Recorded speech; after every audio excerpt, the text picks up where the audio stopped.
been dealt after the game? It's our mentality. What's next mentality? I mean, we got guys in this organization that are very good, athletes, running backs, ball carriers, and we can be creative and get those guys in situations where they can be productive.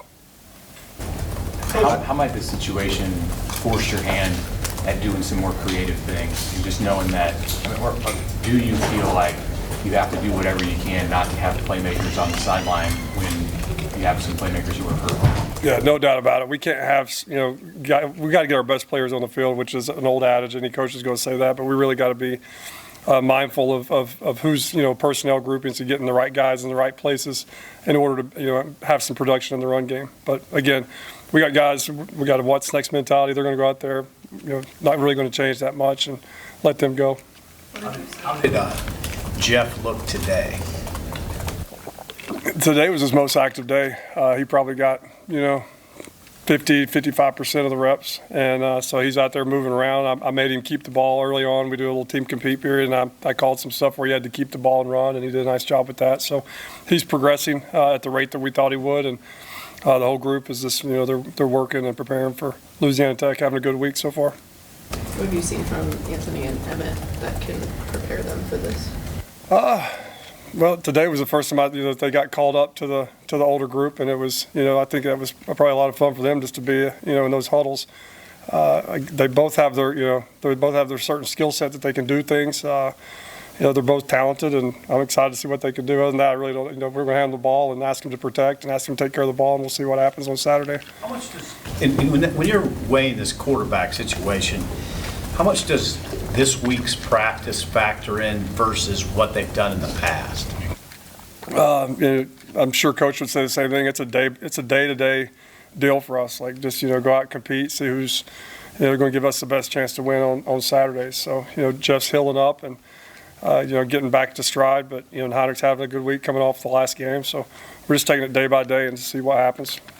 When you look at the quarterback position, I mean, how do you ever feel about a dual quarterback system? Do you believe in that? Would you ever try it? Why or why not? No, I mean, I think if you, this is coach talk. If you have two, you don't have one. So, you want to have one, but you also want to have the ability to put your, like we said earlier, to put your playmakers out there. So there's going to be certain times that, if both quarterbacks aren't playing, then, they're going to have times in the game where they're going to be asked to go out there and help us move the ball, because they're both too good of athletes to be standing over there with me. I know you're looking ahead, but if we didn't talk to you after the game, how would you evaluate Heinrich's first start? And just when you watched it back on film, what did you like or what did you see? I thought he had unbelievable energy. I thought, he had great tempo in and out of the huddle. He had great tempo when we were going no huddle. I think he ran with reckless abandonment. I think that he was, highly competitive. He took care of the ball. He got, they kind of closed in on him on that one fumble. But he did a nice job as many times as he carried the ball, protecting the football. And I thought he, for his first time out there, again, that's a big deal. That's a Nebraska kid getting to start in Memorial Stadium. I mean, I can't imagine what that felt like for him. So he handled it well, and he had a really good game. Where do you come down on the slide conversation? What came up with Jeff, and then people are saying maybe Heinrich should slide something. Where do you come down on that? He's got to take care of his body, for sure. But that's just kind of who Heinrich is. It's just how he plays. Don't think many people told Eric Crouch to slide, or Scott Frost to slide, or Tommy Frazier to slide. It's just a mentality of how that kid plays. Did he prove anything to you on Saturday, Heinrich? We've seen that. We've seen him do things like that since the spring. That was the good part of us making quarterbacks live in the spring. He was able to show us what he could do. I was really proud of him. I hate to hear him talk about he's not a prototypical quarterback, because he is. He can throw the football. He's got a really good brain. He works really hard at it. And so I think he's really a damn good quarterback. And I'm excited to see how he develops, moving forward.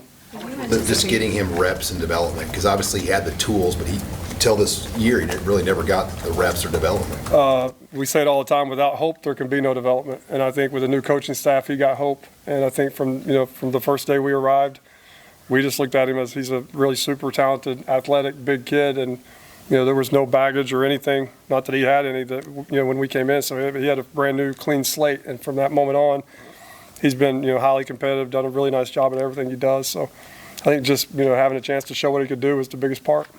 I mean, anticipate him throwing as much as he did, and what did you like and not like in his decision-making there? Yeah, I did, and we've got to throw it more. We told the guys again today, like, we have to throw the football in order to win some of these games that we're going to have to win in the next, the coming months. So, there's an emphasis to improve our passing game, and I have faith in Jeff and in Heinrich and in Chubba. I mean, if we had 2 minutes today and they said Chubba's going out there to do 2 minutes, I wouldn't flinch. I wouldn't bat an eye. So, it's a good problem to have 3 guys that have started football games at this level and can throw the football and manage the offense like they can.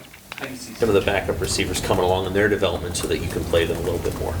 Had a great day today. Malachi and Jalen challenged them just to get out there and be tough and be competitive. And, that was an emphasis for them. You could tell just, Malachi's out there. He was going so hard. I think he threw up one time out there. He was playing so hard. And I was like, get out, go get some. And he wouldn't even come out. It was just a mindset. He was basically trying to say, hey, Sat, I'm tough. I'm ready to go do this thing. Donnie had a great game against Northern Illinois, great last quarter against Colorado. How have you seen him grow since the end of fall camp into these first couple weeks of the season? I think just the confidence, go through what he went through when he first got here with the injuries, and then just to get back out there and get to play in games. Like, he's finally getting to play in games. He's finally getting the ball coming to him. He's finally getting to make plays. Shows the athlete that he is. So I think he's every game, every play, every rep, he's just going to continue to improve. But he's a unique player, just how big he is and how fast he is, and his ball skills. So we got to make sure that the ball's going to him and getting.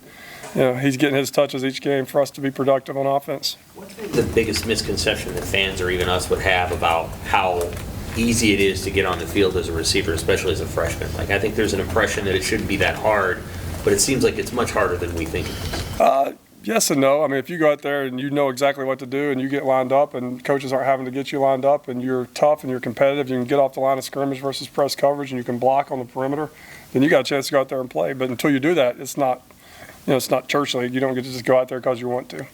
What do you know, or what do you think you know about the guys behind Anthony? And you talked a little bit about Emmett, but conceivably you'll need more than 2 backs the rest of the way to get through this thing in the Big Ten. Ives is out there. He's getting some reps with the boys today. That dude's super explosive. He's a baby, but I think he's got some athletic ability. I think we got 3 or 4 guys that Lubick went out there last play of the game and got 12 or 14-yard run. So they come in all shapes and sizes, and until you get your chance, you really don't know what they're going to do. Is Ives out of place physically? I know he's listed at 185. I don't know if he's gained some size since he's been in the program, but where's he at physically to be able to hold up and play right now? Yeah, he's put on a little weight since that 185, and I think he physically would be able to withstand playing at this level. And it's just the mental reps of making sure that when he goes in there, running back, you go in there and you don't know a protection, somebody can get killed. So got to make sure he knows exactly what to do. And I think there will be a time this year where he's going to have to go out there and do some things for us. Marcus, what are your impressions of Louisiana Tech's defense? What do they do, and what kind of challenge do you face on Saturday? Very sound defense. The strength. I don't know if y'all got down on the field and saw Northern Illinois. That's a dang good football team. Like, they played really hard and they were very impressive physically. It's a great football team we beat. Louisiana Tech's the same way. I think their front seven's really the best part. Most productive part of their defense. I think those, they have 2 linebackers that have played a lot of football. I can't remember names, but 6 and 3 are all over the place. 11 and 1 playing corner. They got a sound defense, and they're super athletic, and they've all played a lot of football. They're physical. They attack the ball. They try to knock the ball out and create turnovers, which obviously that's something that taboo with us right now. We've got to make sure we're taking care of the football. So they present a definite challenge for sure. All good. All right, see you guys.